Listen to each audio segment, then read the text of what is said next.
What's up, folks? It's your bro Richie Rich here. Today's video is now part 3 on the second gen Mustang. And yep, I'm back to doing this kind of setup. I haven't been doing this setup for, a very long time actually. So today, I'm back to doing the second gen Mustang.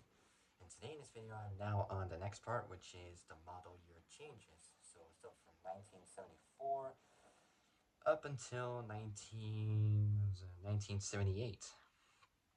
So this is going to be a quick video, and then after that I got the last part, which is reviews, and then that's going to wrap it up for this version of the Mustang. And after that I'll be doing the next part of the Camaro video. So after I do those both, I'm not sure what else I'll do, but I'll find out what I got planned next. So before I start, make sure you all like the video, subscribe. Like the video, subscribe, comment down below what you guys think, hit the notification bell, and hit all so you'll be able to make brand new uploads. Alright, so without any further ado, let's begin. So we're now on model year changes. So the first one is the 1974 edition. So yeah, we're doing the first one, 1974. So, gonna get that too warm. Alright, here we go. So, 1974. 1974. Both designers and engineers worked feverishly on a reinvented Mustang. Mimicking the first version. By the traditional new model year introduction or intro during the fall or autumn of 1973. The new Mustang 2, or the new second-gen Mustang, returned to a size closer to the 65 Mustang model, ultimately winning the Motor Trend Car of the Year award. The economical second-gen Mustang became popular for consumers almost concurrently with their experience with gasoline rationing that was part of the 1973 oil crisis. 1973 oil crisis. Just as the original Mustang had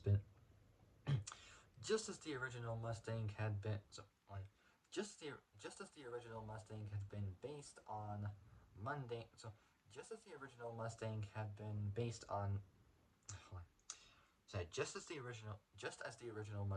been based on mundane Falcon components, A.K.A. and the company decided to use some of the parts from the new for 1971 Mustang. Some of the parts from the new for 1971 subcompact Ford Pinto. So new for 1971 subcompact Ford Pinto as the basis for the Mustang. Sorry, I screwed up. The new Mustang was viewed as a fun-to-drive economy vehicle, but in reality, it shared its underpinnings with the Pinto, which is the Ford Pinto. The Mustang 2 carried both handling and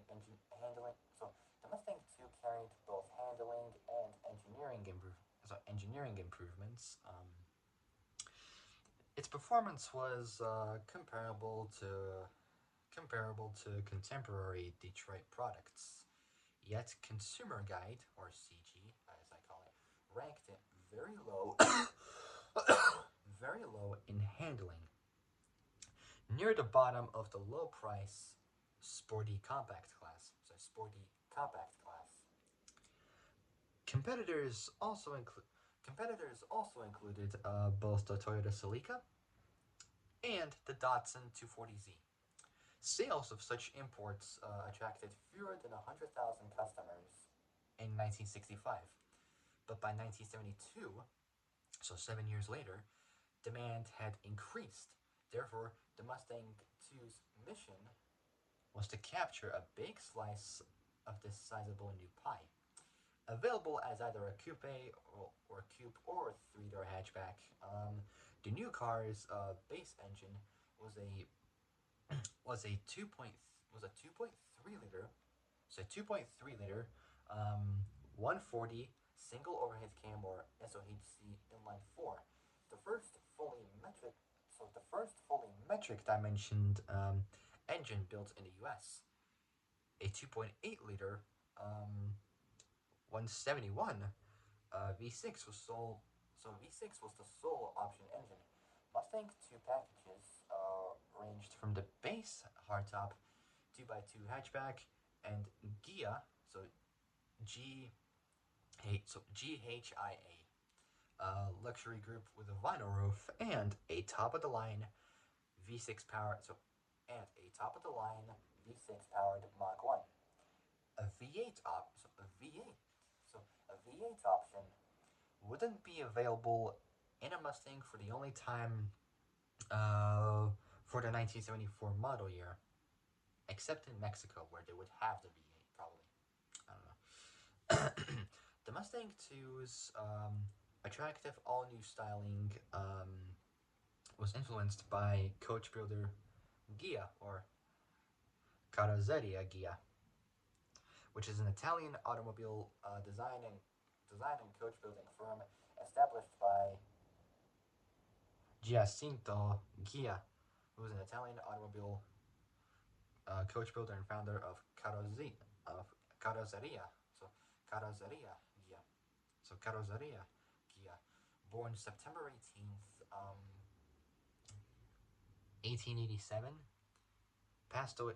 Born September 18th. Born September 18th, 1887. Passed away February 21st, 1944, the year before the Second World War actually ended. So he was born and he passed away at the same exact place, the city of Turin in northern Italy. So the Mustang. So back to the car. The Mustang 2's attractive all-new styling was influenced by coach builder Gia of Italy. Which had recently been acquired by Ford. It carried through the long hood, short deck theme, short deck theme of the original, and as A.K.A requested it, came as both a notchback and a hatch-equipped fastback. It's a fastback. Mustangs lost their pillars. Mustangs lost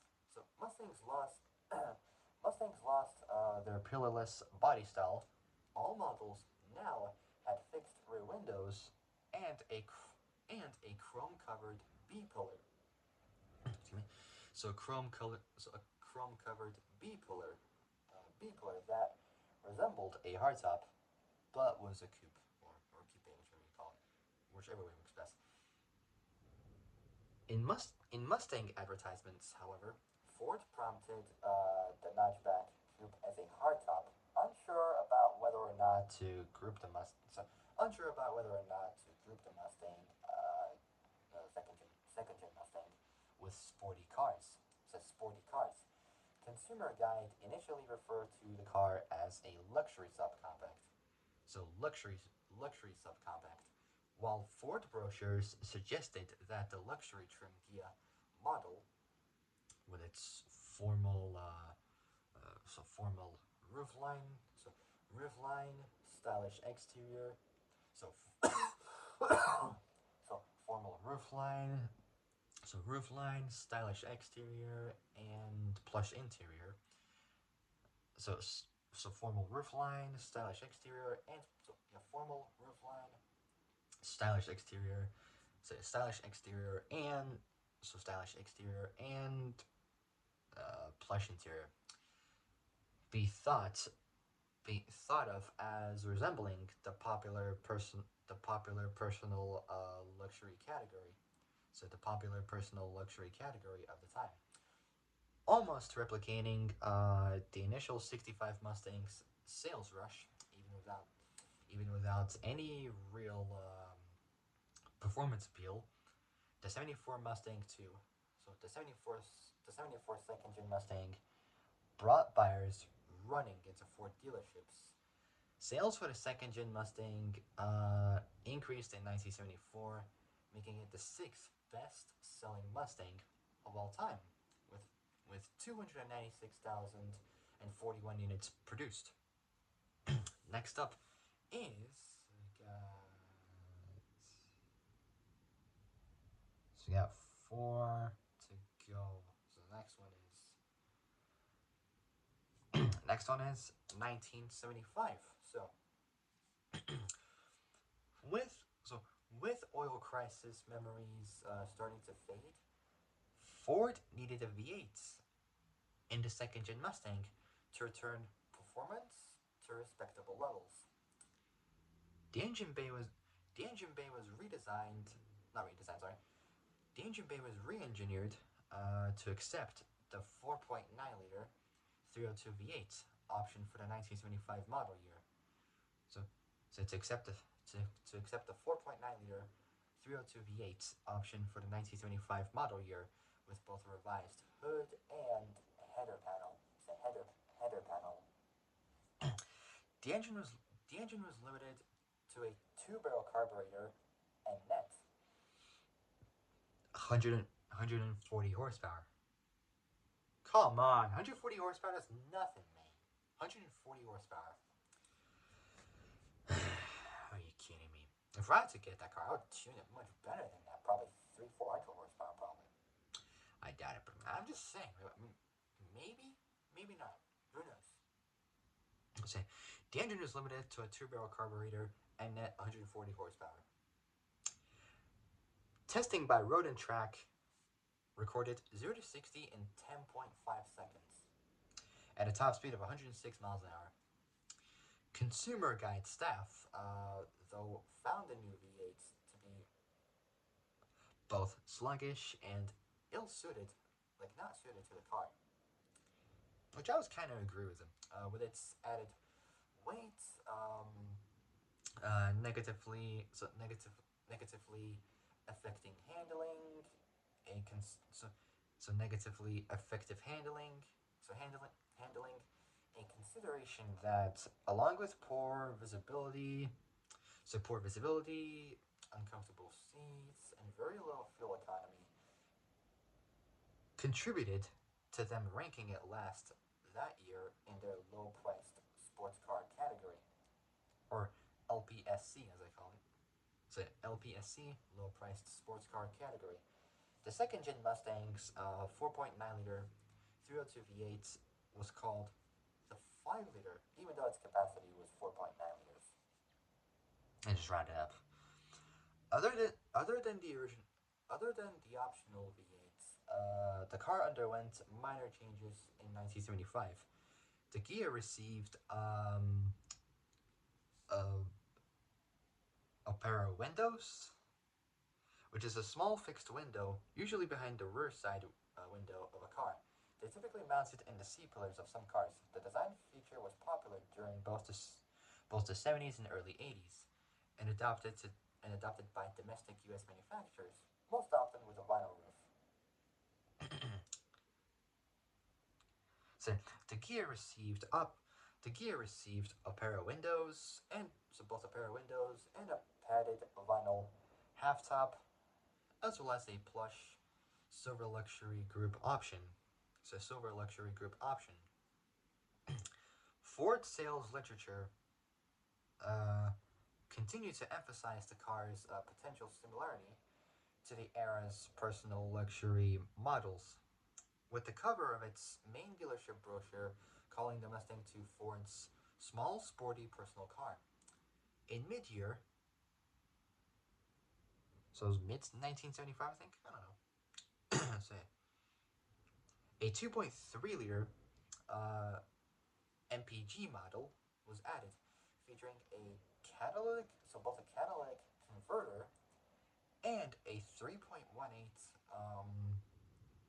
so a 3.18 to 1 rear axle ratio. So 3.18 to 3.18 3.18 to 1 um, rear axle ratio compared to the standards 3.4, like 3.40 to 1. To claim EPA, so Environmental Protection Agency, version economy estimates of 23 miles per gallon in the US, 10 liters per 100 kilometers. That's like, for the important MPG, that's like 28 miles per gallon. In the city, and 34 miles per gallon in the US. So 34 miles per gallon in the US. 6.9 liters, 100 kilometers for the important MPG. So important MPG is like 41 miles per gallon. Yeah, I don't get the basis of like fuel economy. It gets confusing with different MPG levels on a highway. To underscore fuel economy, fuel efficiency. There we go. To underscore fuel efficiency, all base 2.3 liter Mustang. So all base second gen 2.3 liter Mustangs were called MPG after 1975. The second gen Mustang achieved record sales for 1975, making it the ninth best selling Mustang of all time, with 199,199 sold. Less than 200,000 at least. It's not bad. Pretty good. Consumer Guide. Consumer Guide, however, noted that the car's sales had fallen by nearly half, so nearly 50% from 1974 levels. Next up is got 3 more to go. So next up is 1976.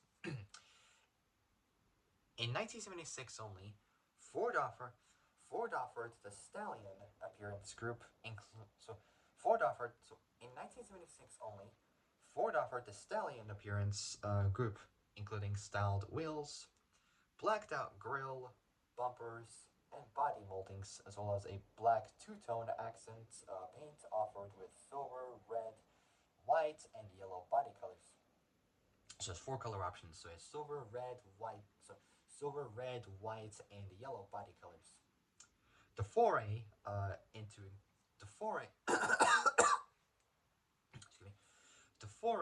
increased performance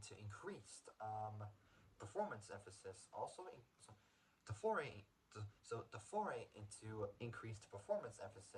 included a new all-black sports group, or ABSG as I call it. So all black sport group option for the Mach 1, and an optional rally, so with an E at the end, package. So both adding minor performance enhancements, and performance enhancements along with the sportier trim. New also was the Cobra 2 appearance package with a black grille, simulated hood scoop, front and rear spoilers, quarter window louvers, and dual over the top racing stripes with matching lower rocker stripes and Cobra emblems on both the front fenders, echoing the appearance of the original 65-68 Shelby Mustangs. I might do Shelby Mustangs one day. Never know.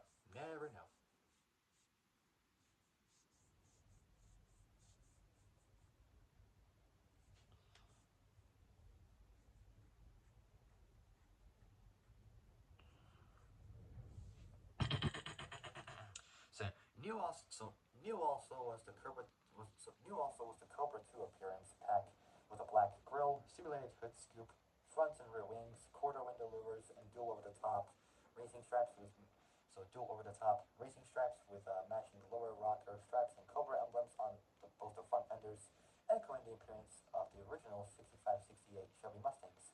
Available with all engine choices. The Cobra 2 was popular with the public, with Consumer Guide calling it an instant success that likely increased the second-gen Mustang's sales across the board. Automotive historian Gary Witzenberg, so Witzenberg or Witzenberg, as they would call it, observed that properly equipped, the thing, the thing actually performed pretty well by 1976 standards. Full instrumentation, so full instrumentation, instrumentation was standard. You know, like the gauges and all that kind of stuff. Sat nav, not sat nav. Sorry, they didn't have that back in the 70s. They would have like air conditioning, stereo, probably like climate control, cruise control. I got no idea, but they would have those as standard. So full instrumentation was standard. For the luxurious Kia, 1975's Silver Luxury Group was replaced by a broader Gia Luxury Group option with more colors available in its plush velour interiors, uh, exterior accents, and Landau roofs. A manual moonroof was optional. Sales literature so sales literature so sales literature continued to refer to the Mustang II as Ford's small, sporty personal car. Following continuing public public concern about fuel efficiency, Consumer Guide that year tested a four-cylinder, so an inline-four Kia with a four-speed manual, and increasing and increasing and increasingly I can talk and increasingly popular configuration.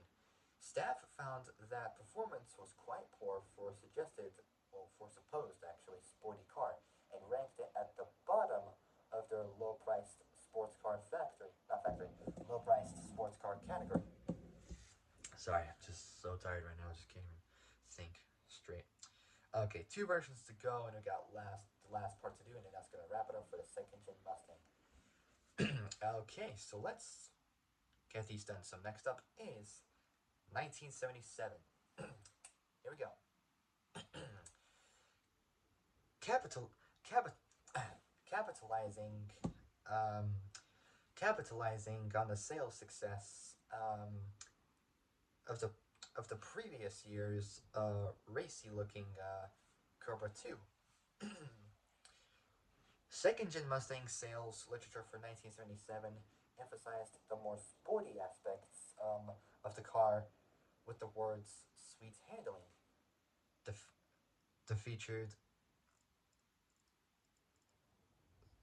the featured catchphrase the catchphrase so catchphrase catchphrase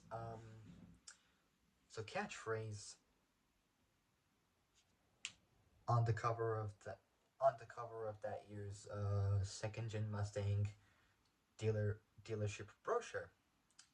Though a luxury Gia model still got pride of place there.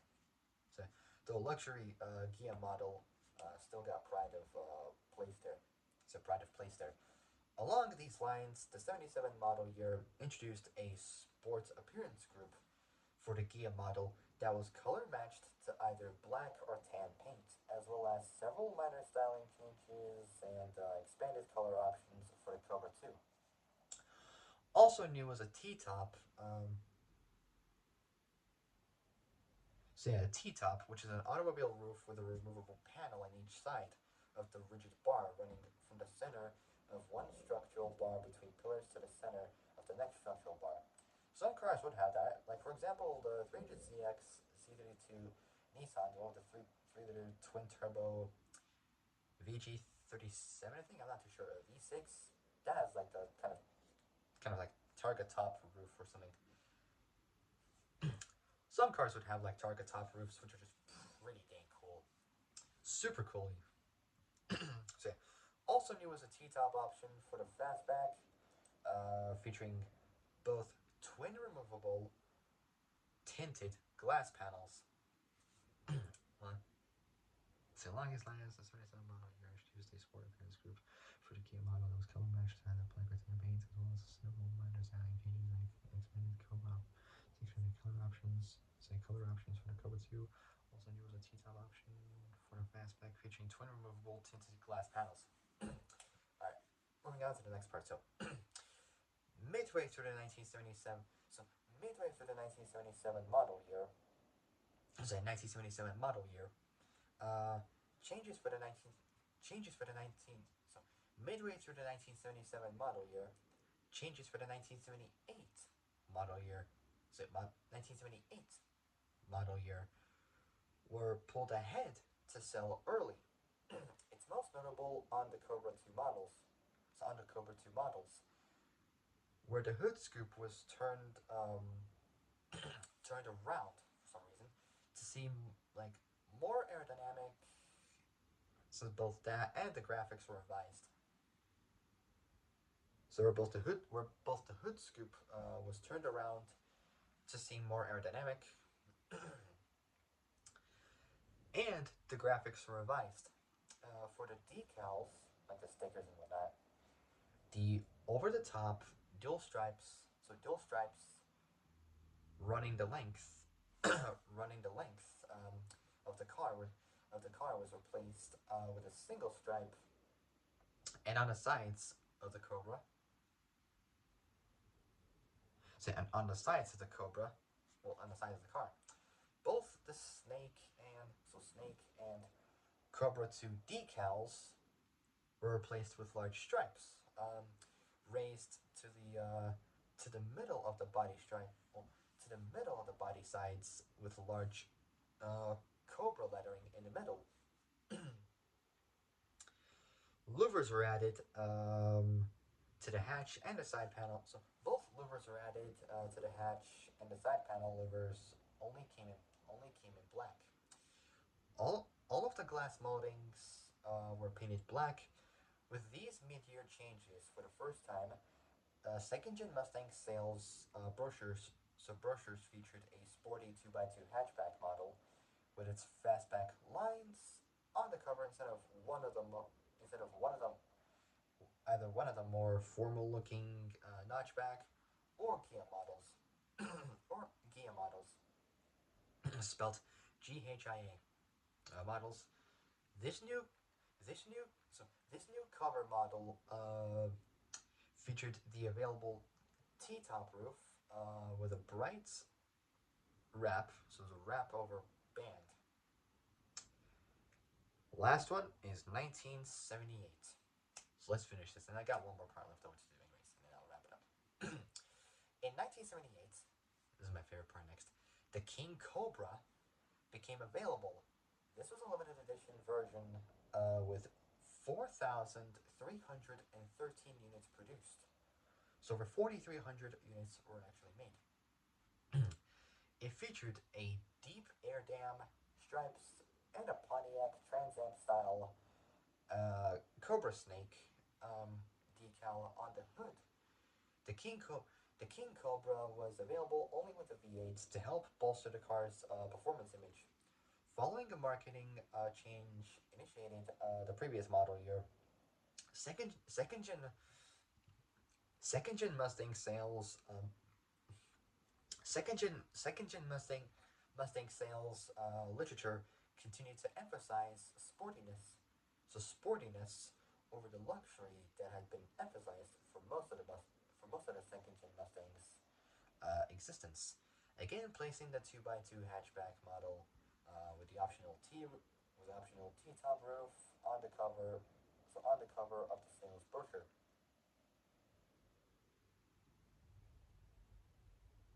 A chic fashion accessory pack, so CHIC,